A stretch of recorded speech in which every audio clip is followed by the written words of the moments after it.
What up, y'all? Welcome back to my channel. It's your girl SolTribe. We are back with a car chronicle video today. I had something on my spirit I wanted to share.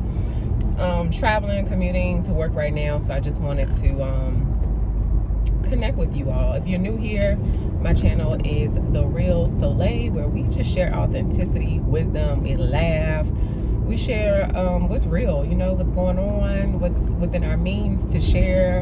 And today I just want to talk to you about something that happened yesterday. So I had the pleasure of going to a symposium that was a 75-year celebration of women being allowed to be in the military. Only 75 years, that's crazy. But I met this woman. She was a presenter there, and she was a veteran. There were a lot of, women veterans in the room, and her name was, I might say it out of turn because I don't know the military terminology, but Major Sergeant or Sergeant Major Michele S. Jones. This lady is about to be 60 years old, and she was just so impressive, so lively, so in charge. But the thing that inspired me the most about her was that she has all these high titles and positions, and she's been the first of multiple things. Somebody stood up and asked her to tell her list of like accomplishments of how she was the first woman, the first black woman, first this, first that.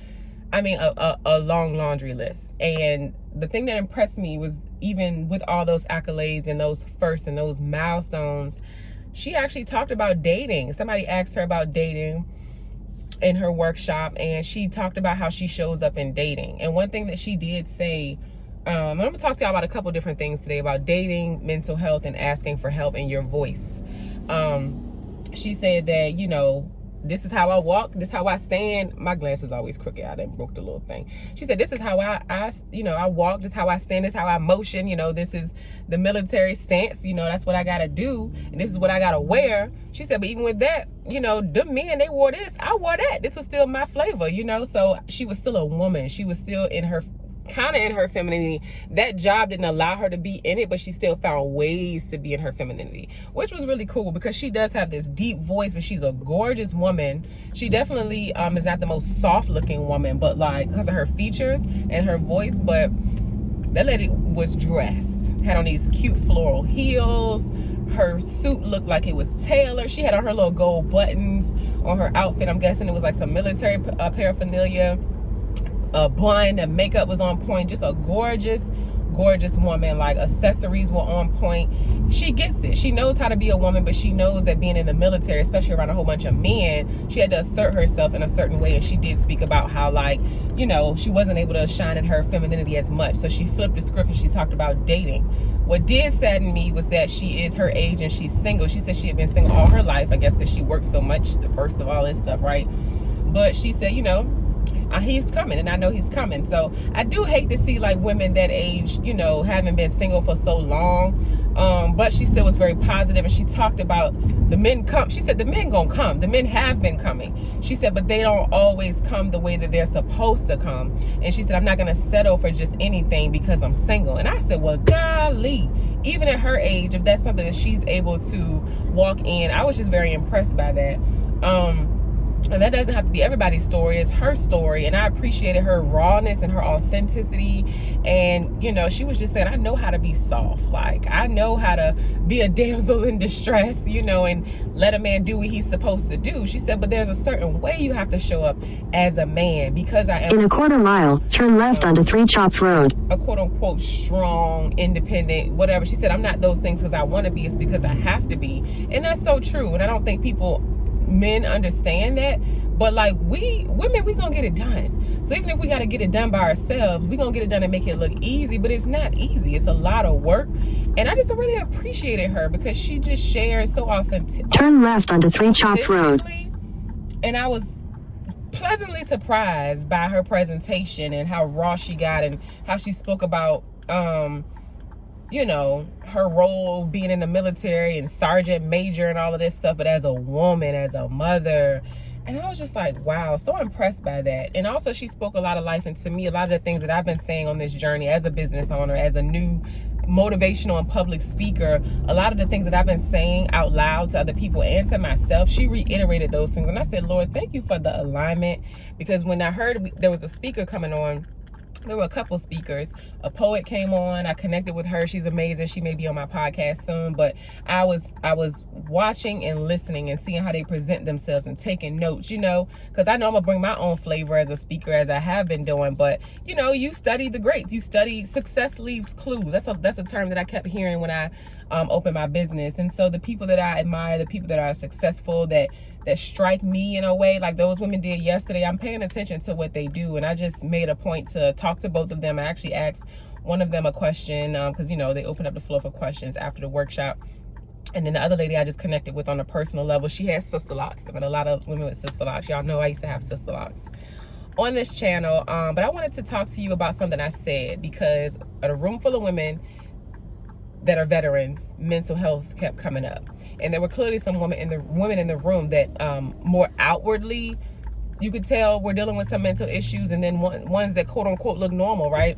So a lot of women were, asking for resources, and the way the community came together. There were men, by the way those men stood up and they were in solidarity with these women, because these women were sharing some raw things about, sexual abuse in the military. And a lot of women in that room had gone through that. So it was an older gentleman that stood up and showed his solidarity and was like, I'm going to show up and be here and do whatever it is I can for y'all. So when people were standing up about asking for mental health support and things like that, it was just beautiful to watch folks say, hey, I work for this organization. I work for Continue on 3 Chop Road for 2 miles. And we gonna help you. It was just such a moving and transformative day that I had yesterday. And that is a beautiful thing, to get up and do work like that every single day. And I just thank God for this journey that I'm on. It's not easy, but it's mine. And I know I'm in the right place. Especially with that lady saying so many things that just kind of confirmed where I was. I was like, look at you, Lord. So I stood up and I asked the question. I said, in regards to mental health, what are your thoughts, Sergeant, on mental health? Because she's an older woman, and I've had women look me dead square in my face and say, in her age group, what is mental health? That ain't real. We suck it up and we keep it going. So there are a lot of people in that generation that view mental health in a certain way because that's what they know. And I was curious to see what her thoughts were. And she said, ma'am, I have PTSD. There was another lady that had it too. She was like, get the help. She said, if there is anybody in this room that's contemplating it, get the help. She said, we gonna go through some things. We've been seeing some things. She said, but there is help available. And she talked about her faith and how she's a believer in Christ, and just how that shows up in her life, and that you can do both. It was just a beautiful thing. And I told her, I said, before you answer my question, I want to share something. I said, I know there's somebody in this room that needs to hear it, because there was another speaker, a third lady, that shared a little bit of her story. And she asked one of the other speakers in front of everybody, how do you ask for help? And my heart just went out to her, because I'm like, wow. So I actually had a chance to connect with her too. And my heart goes out to all of y'all that are watching this that don't yet know that you are loved, you are worthy, and you deserve rest, and you deserve care. So it's my prayer, and I want to charge you with this. It's going to take some work, because if you've never been a person that's been afforded the opportunity to ask for help, or people have failed you, people have betrayed you, people have abused you, it is my absolute prayer and charge to you that you do the work, whatever that looks like for you. Figure it out. If you got to Google it, you don't know where to start. Journal, pray, try a therapist. There are so many modalities out there, but this one's very easy. This modality I'm going to share with you, it starts up here, and it starts here, and it starts here. Your mind, what you say to yourself, and in your heart, you have to convince yourself that you are worthy of love. Can't nobody else make you feel that but you. You gotta, uncover that stuff in your past and dig that stuff up and get to the root. I asked the young lady, I said, when I talked to her about herself, I said, what do you think the root is? Why do you think you're not worthy? And she shared with me why. And I said, you know what? Thank you for sharing with me. That makes absolute sense. It's because of the things that you've gone through. It makes sense as to why you feel like you're not worthy. I said, but I'm going to tell you that you're worthy. But at the same time, you have to believe this for yourself. You have to do the work, even if you got to talk verbally to yourself. I am worthy. I am loved. To kind of rewire those thoughts and change the narrative in your mind, because of, life. You done gone through life. She probably was in her 30s and 40s believing this. So it's going to take a lot of work. It's not going to be overnight. But I want you to know that you are loved. You deserve rest. You deserve care. And you deserve help, the help that you need. So that strength that has taken you, gotten you up to this point in your life, and you still feeling the internal torment and turmoil, and can't even ask for help, that strength that it took for you to do all of that, because I feel like it takes more strength to act like ain't nothing wrong than to admit that something is wrong and ask for help. Use that same strength, transmute it, and give it to yourself. Love on yourself. Give self-compassion. And tell yourself, I'm worthy. Let me ask for help. Use this strength, that strength that you've been using for that good, to transmute it over here and get the help that you need. Can't nobody else advocate for you like you. So I just want to say that. And I told everybody in that room, I'm like, I feel like somebody else needs to hear this. You know, it's okay. You are worthy and you deserve rest and care and the help. So I was glad that I was able to say that. And one lady actually came downstairs, because I was working with my part-time job, the one that I'm going to now. And she said, thank you. I needed to hear that. I was like, I felt like somebody did. So I'm saying that to you all. And lastly, I'll leave you with your voice. You know, I all my life been told, shut up.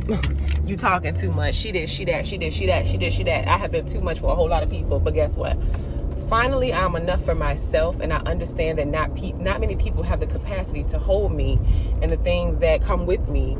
And that's okay, because I have the capacity to hold me. I ain't looking for nothing outside of myself. I got what I need. And anybody else that's supposed to be on this train with me, I'm going to use discernment and welcome them aboard if and when that's supposed to happen. Friendships, all of that.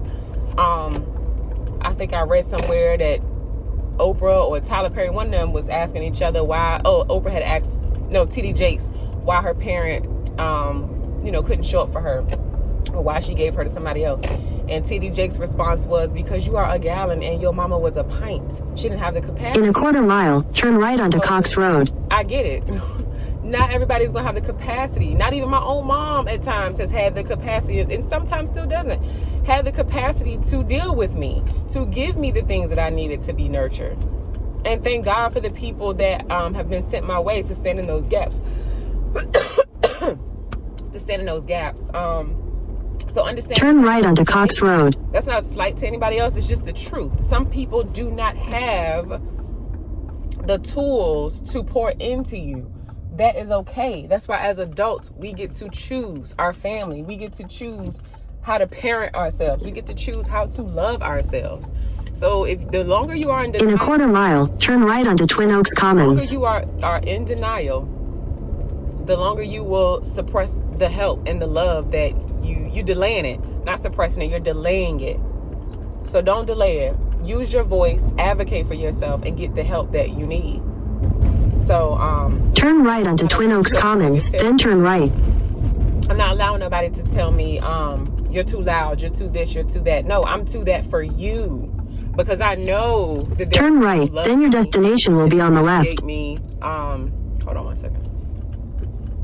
Hold on. I know there are people who love me, who can carry me, who can appreciate me, and maybe they can't do it 100% of the time. But guess what I said earlier? I got me. And I know what I bring to the table. And I know that it's not for everybody. And that's okay. I'm finally at that point. But I'm going to continue to advocate for myself. I'm going to continue to share my truths. If people didn't want us to say certain things about them or be able to account for their behavior or how they played a role in our lives, and they would have showed up differently. And I have to take that. There are people that I have hurt and things that I've done and roles that I've played in their journey. And I got to be okay with if they share that that's the role that I played. It just is what it is. But I'm not letting nobody, because of how they feel about what I have to say, whatever it's stirring up in them, I'm not responsible for that. I'm not responsible for that. I'm not I'm not being silenced. And it's my prayer that if you're dealing with some issues and you can't seem to move here and here out your mouth, that, because I still experience that, and I had been experiencing that for years. Silence, as loud as I was. Y'all saw me stop making YouTube videos. I told you it was a time just for me to be quiet, but truthfully, some of that time I just couldn't speak. I was just too stunned to speak. And so this is me coming back out of my shell and giving myself permission to speak, and even if my voice shakes a little bit, so what? I'm going to say it afraid, because people are going to get free because of what I've gone through. The wisdom that God has also imparted on me. I've always been very wise beyond my years. Like, why can I listen to T.D. Jakes and Sarah Jakes Roberts and Dr. Miles Monroe and Oprah and Iyanla? Why? What makes them any different than me? You know what I'm saying? What makes them any different than a homeless person on the side of the street imparting wisdom in your life. Can't nobody tell you what you can and can't say. So use your voice, advocate for yourself. Other people will be free because of you choosing to live in your truth and tell your story, because we're so much more alike than we are different. And the reason people think that they're so different than other people is because we're not being authentic. People walking around with masks on and stuff like that, but it's like, okay, she looked good, he looked good, he dressed to the nines, but you don't know he was also molested. You don't know she also has mental health issues. You know what I'm saying? So everybody walking around in a masquerade and with these facades on, and because I'm living in my truth and I'm telling my stories, oh, we don't do that around here. Well, you don't do that. We do that over here. So I'm not letting nobody try to silence me. I'm not letting any experiences silence me. That's just not the calling on my life. So I hope that this resonated with you all. I'm just still so impressed with that woman that I saw speak yesterday. I'm actually getting ready to do my first public paid speaking gig this week at a high school graduation. I am so excited, and that is a whole nother video within itself. But a lot of you all do not know that I barely graduated high school, not because I wasn't smart. I think I was too smart for the school I was in. So I was getting in trouble, finishing my work and walking out of class, disrupting people and stuff like that. But for those children to request me to be the speaker at their graduation, I'm just like, I can't wait to tell that part of my story. So I've actually been working on my speech. I'm going to go to the rehearsal this week and just reconnect with them. But I'm so excited about this move on my life. If I kept quiet, or didn't believe in myself, I wouldn't have gotten invited to that school for the third time being requested by the students. I'm not letting nobody shut me up, period. Don't let nobody shut you up. You don't have to be a public speaker, but in your life, if there are truths that you need to tell, even if those truths are to yourself, even if you just say it to yourself or write it in your diary, get that stuff out of your system. It is seeping into your spirit. It is making you sick. It is making you depressed.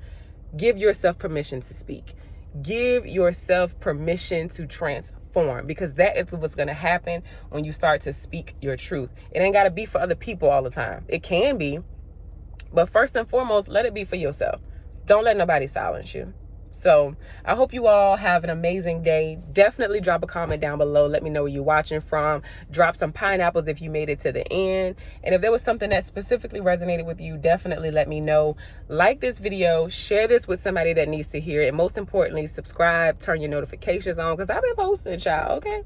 Go get you a loved affirmation necklace from my business, Soul Rise Essentials, down in the description box at soulriseessentials.com. I have this and so much more. I have Father's Day t-shirts. Father's Day is almost gone, but those t-shirts sell all year round. I have kids apparel, jewelry, stuff for adults, the whole family, just good vibes, positivity. It's a brand for people that are authentic. We ain't perfect, child, but we are on our way. We are on our journey to healing and to wellness. Okay, y'all? I love y'all so much, and I hope, I'll see you very soon. If you have any questions about anything, life, perspective, business, let me know. Y'all give me some more content ideas. Peace, y'all.